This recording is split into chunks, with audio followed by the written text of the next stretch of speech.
All right, everyone, I'm here with a very special guest today. I am joined by Reagan Davis. How are you? I am doing so well. How are you doing? I am fantastic. Thank you so much for coming on my podcast.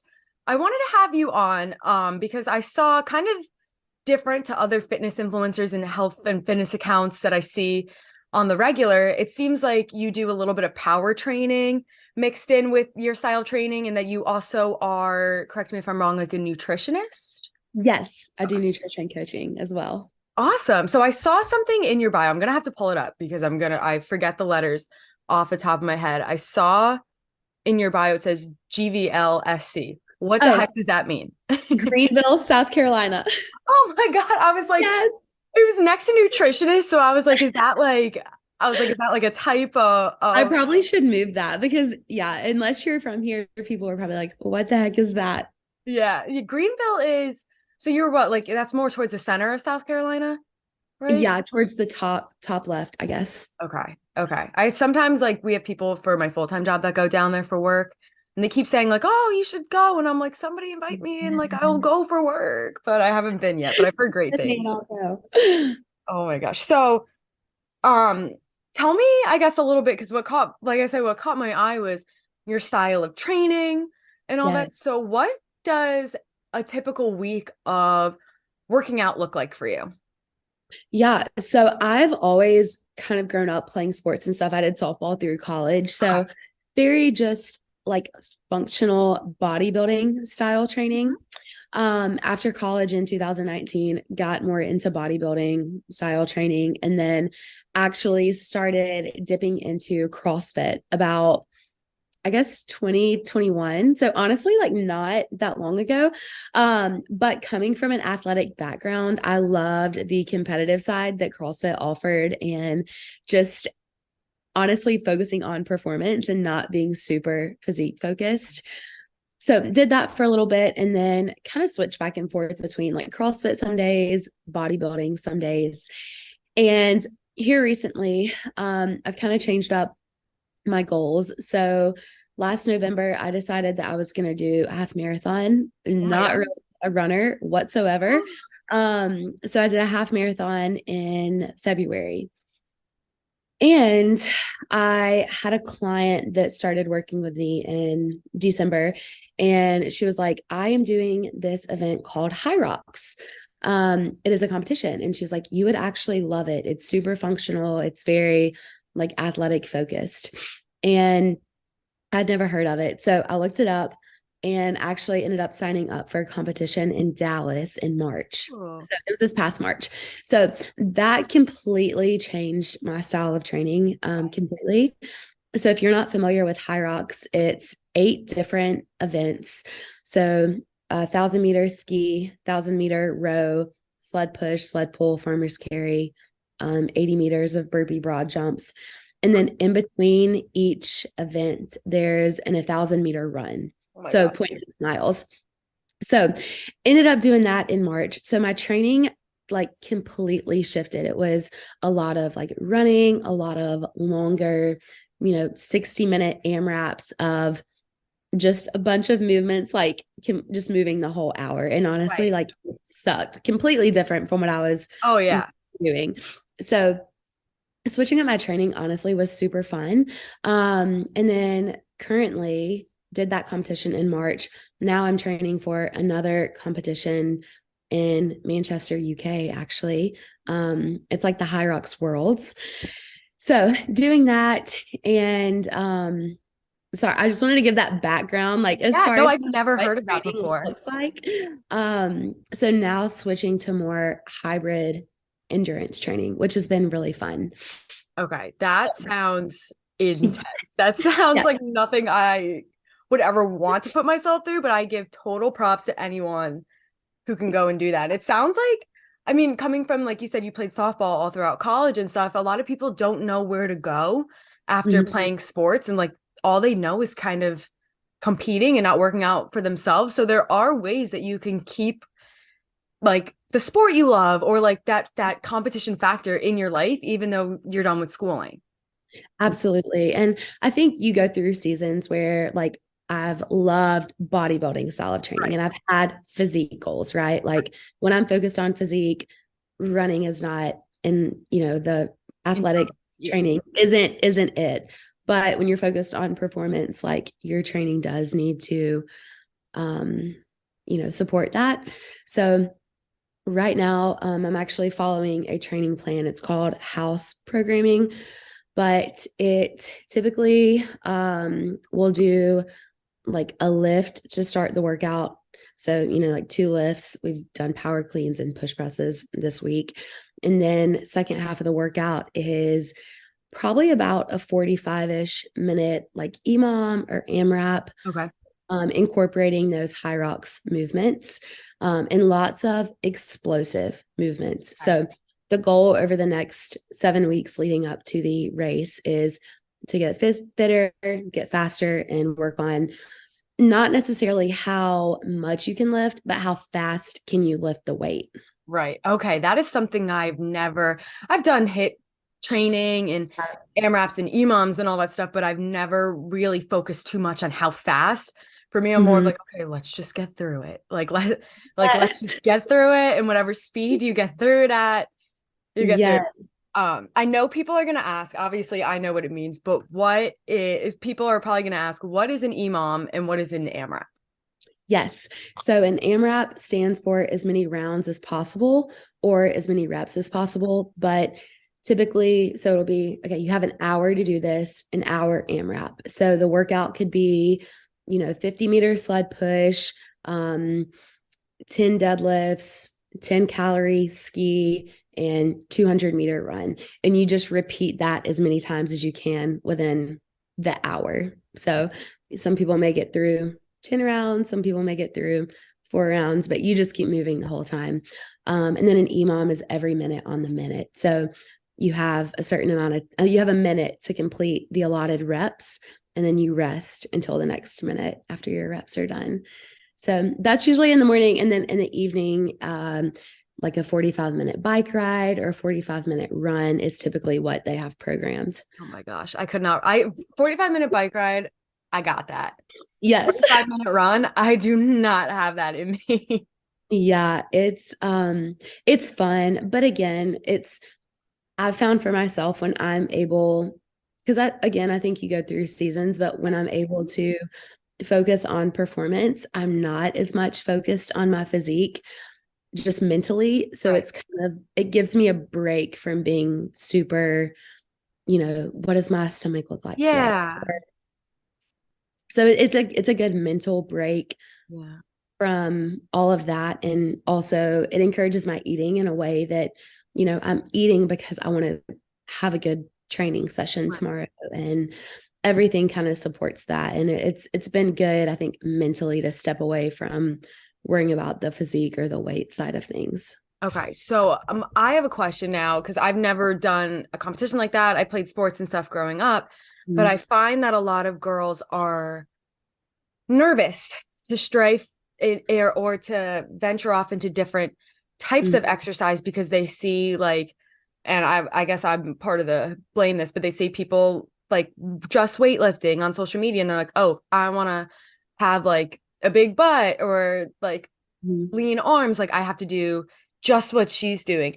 Have you noticed like a drastic change in your body from the two different styles of training, like the bodybuilding hypertrophy and the like endurance competition training? Yeah, absolutely. I actually just did compared progress photos from this week to where I was in December. And like for my frame, I'm 5'6", I weigh about 160, but I would say like I don't look like I weigh 160, if that makes sense. Right. I have a lot of muscle mass, but from December to now, just since I've increased running so much, my legs have gotten smaller. Okay. And I've gotten leaner, but I've definitely lost some of my glutes too. Okay. So I saw the picture and I was like, oh my gosh, like after this competition, I am hitting, bodybuilding style, like physique focused goals, pretty hard. Even though I've incorporated like, 1 to 2 glute specific days weekly. Right. Before I was hitting it about 3 times a week. Okay. Yeah, that's like what I'm doing. So when you do bodybuilding style training, um, do you supplement it with any cardio just to say like just to keep up with your cardiovascular health or anything like that? Or do you not like no running at all, nothing like that? So I usually do a HIIT class once a week just to work out with my friends. Like that's what I would do. But I would say previously, no, I was like, I'm not doing cardio. Like, I don't need it. But looking into the benefits of cardiovascular health, and I think I've found a little mental freedom too in running, just being able to unplug and like be super present. I think I'm definitely going to start adding that in a little bit more. Um, Honestly, maybe like 45 minutes a week Yeah. just to keep up with cardiovascular health. Yeah, that's typically what I do because I work a regular sedentary desk job, so I don't move really throughout the day. So even when I'm bulking and my goal is, put on muscle mass and I'm eating to put on muscle mass, I still do very light, like non-intense cardio, like 3-ish times a week, just to keep up with like to just to protect my heart health, and make sure that like my insides are healthy. And I think a lot of girls are scared where they're like, oh, running equates like no muscle at all. And it's like, all right, you got to be running the amount that you're running right now, like 45 minutes a day to Yeah. to see those types of changes, It's like a little here and there isn't gonna be groundbreaking. Yeah, no, that's so true. And like, even, I mean, I'm probably doing maybe 25-ish miles a week, which isn't a lot for some people. That is a Um, lot for me. I've yeah, done 2 miles this week and I'm done. I'm done yeah. for a while. But you have to think about it's like what you do most of the time is what's gonna matter. And so most of the time I'm doing running and Right. cardio. So my body is gonna reflect that. But also it's like I've built a butt before, like I know I can do it again, kind of Exactly.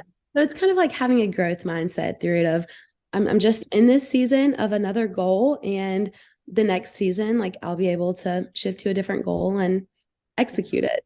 Yeah, I think that's something that's like really important for people to keep in mind. There's so like you need to be focusing on whatever makes you happy at the moment. And if it's building muscle and like building your physique, then do it. But if you're right, like it can get very draining and get exhausted. There's days where I look at myself and I'm like, oh my God, am I going backwards? Am I not making progress? Have I just been looking in the mirror for too long? So it's nice that we do have options, like so many different options to switch up what we're doing physically to just keep us like happy and in love with exercising in general. Yes, that's such a good point because exercise comes down to adherence, honestly. I Yeah. mean, it's what you enjoy doing and what's going to get you to the gym, honestly. And it's again like seasons. And I always tell clients, I like think of a triangle and you have physique, you have performance, and then you have health and longevity. And Yes. it's like when you're focused on performance, your physique and health are going to suffer a little bit. When Yes. you're focused on physique, you're not going to be your healthiest Yes. or your highest performing, So it's kind of that for me helps mentally knowing that, I'm performing my best. I may not be my leanest, but you can always like bounce around to different parts and different goals. That's a good way of putting it because it is like if you're focusing on say you're focusing on performance, the other two aspects like will come into play. It's just that more of the weight is towards that part, like Yeah. that point of the triangle. Um, but in the long run, I think like, and I try and emphasize this so much to people, especially my listeners, whatever makes you excited to move and get active is what you should be doing. There's no right or wrong. There's no like, this is the best type of exercise. This is the worst type of exercise. If you feel healthy, that's like, and you're enjoying what you're doing, that's what matters, I think, at the end of the day, personally. That's so true. Yeah, because it like you said, I mean, health is the biggest thing. I mean, when we're 30 years from now, like we're not going to remember how much we No, weigh right now, no. but knowing that what we're doing daily is going to affect us 30 years from now, like when you look at the bigger picture, it just helps helps you chill out a little bit. Like Yeah. it's not that big of a deal, and just find what makes you happy. It shouldn't add stress to your life. I agree. And I think like you being a nutritionist, I'm sure you've seen stuff like this or hopefully have like deterred people away from this idea. But I see so many bodybuilders or physique based like athletes that fill their body with crap or like eating like Rice Krispie treats every day in the middle of a workout and downing energy drinks every day and 0 calorie this and 0 calorie that. And it's like you might look awesome right now when you're 20 something years old, but how are you going to feel when you're 60 years old? Like what, like are your insides healthy or do you just look healthy on the outside? Yeah, that's one of the things, like social media is such a blessing because it allows us to do things like this. Yeah. But from the other side of it, it's like you see all these super lean, low body fat percentage people, but their habits are so unhealthy, or, people that you've looked up to for years in the fitness space. And then, turns out like they've had an eating disorder. Like you don't know what's going on in someone's life, and you don't know what their insides are like.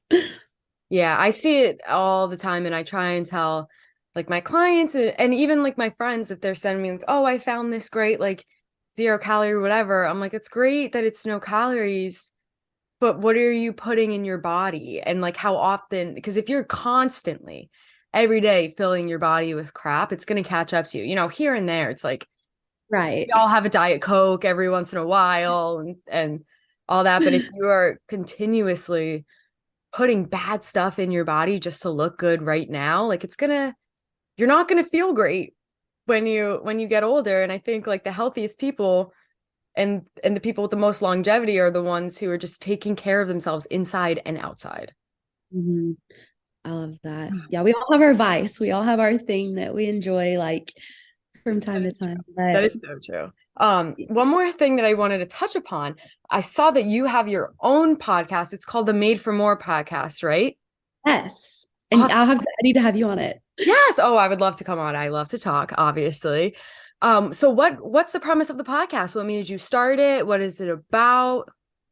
Yeah, so made for more, that term, I guess, has kind of been on my heart for the past 2.5, 3 years. And it just kind of came about of, I feel like we all settle in our life in so many different areas and Yeah. our health, relationships, that we're made for so much more than what we think. And so that was kind of the goal for the name. But honestly, like, I mean, if you look at my Instagram, you'll have nutrition, workouts, Yeah. some fashion stuff, like literally so ADHD.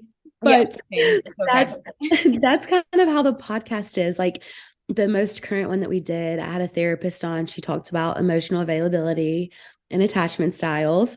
We've talked about training, nutrition, a finance one. Like it's kind of more just a full circle, but everything incorporates back to just your mental well-being and your physical well-being.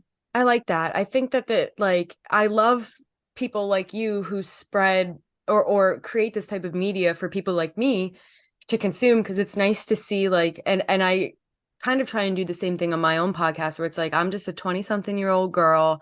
Yeah. These are my hobbies and you know what my hobbies are from social media, but here's how I'm navigating all the parts of my life, you Mhm. know? And you're right, we do like it's something I think about a lot. We do all tend to settle, and that's why you see so many people are just genuinely not happy or have so many complaints Mm. about life. So it is important to keep putting yourself first, I guess, and not just sleeping on your potential in a way. Right. Exactly. Yeah. I mean, I appreciate your Instagram too, because I feel like you keep it very real, because that's something that like Instagram used to be so real. I mean, back in 2013, I think about Oh, posting in high school, like my we'd post outfit like every 3 day. pictures That's a what I did. day. Yeah, like Yeah, it was so real, but it was. like It too was. real. Yeah. Oh, yeah. But yeah, now Instagram and social media sometimes is missing that part of that. So it's always just so nice to connect with just like real people that share their life, Yeah. honestly. It is. I try and do that too. I mean, there's parts of my life where it's like I'm like I don't feel the need if I'm having a mental breakdown to share my Right. tears and stuff. But if I'm having like, there's days where I've looked at myself in the mirror at the gym and I'm like, I am not feeling you right now. And I'll Mhm. share it and be like, hey guys, this is how I was feeling today. And this is how I picked myself up and moved on from it. Because I think a lot of people need to see that and not just, here's my free stuff and my fancy outfits and everything is so good all the time. I go to the gym every day and love every single day of it. Like some days suck and some days are great. And I think we're both here to just share both of it, and how Yeah. and serve to people that there's highs and lows and you'll get through both of them. Yeah, exactly. And the podcast is such a good outlet to do that too. Like, I mean, just so much more conversation and value. Yeah. It's an easy way or it's a better way for the people that follow you to connect with you and get a Mhm. better understanding. I think that when you can hear someone's voice and Mhm. and you have a platform where you can say more, like share more, it helps people connect and understand more than you can put in an Instagram caption. Yeah, that's so real. So that's, yeah, that's the best part of social media, honestly. It is. It's rewarding too, hearing that people like take stuff away from it and Yes. all that. So where can everybody find your podcast? Is it everywhere, some places? Yeah, it is on Spotify and Apple Podcast. So just made for more, and there's a picture of me on the thing. But I think there's about 20 episodes out right now, about like 45 minutes to an hour. So I try to do bi-weekly, Okay. um, get it out then. So Awesome. it's fun. It's just again like a creative outlet and just a way to connect and honestly like just have easy conversation like this. Yeah, I love it. I love connecting with other people too, because I mean, I'm sure you get it doing the podcast by yourself. The sections that I'm just talking to myself, I'm like, sometimes I'm like, okay, I wish I had somebody to feed off of, Yes. somebody laugh at my jokes. Like it's just Yes, rather than just like myself. hearing yourself talk for an Yeah. hour. I'm like, oh God. And like, yeah, sometimes I'm like, why? Like it comes out of my mouth and I'm like, did you really just say that? But I guess we're gonna roll with it because I that's know people like love the realness. yeah, So, but that's that. And then my Instagram is just at Reagan and Davis perfect. one. Do you have any other platforms? Because I was just gonna ask you, but you beat me to it where everybody can follow you. So we have Instagram, we have podcast. Anything we didn't? Um, that's pretty much the main thing. I mean, I like dabble on TikTok, but that's just like It's goofy. yeah. Just My TikTok is all goofy. I'm like, you guys can follow me if you want, but you're not gonna learn anything from it. yeah, like may do a dance, may share a recipe. Yeah, a I little know bit what of to do both. again. If you want real, follow on TikTok. Yeah, exactly. You'll see like a different layer. Yeah. Oh my gosh. Well, thank you so much for coming on. I know this is a quick little chat, but I'm very excited to follow your journey and your next competition. I'm rooting for you. I could never do it. I mean, if I wanted to put myself through hell and be sad, I could do Yeah. it, but people like you amaze me and I'm rooting for you. Well, thank you so much. Thank you for having me on Of today. course.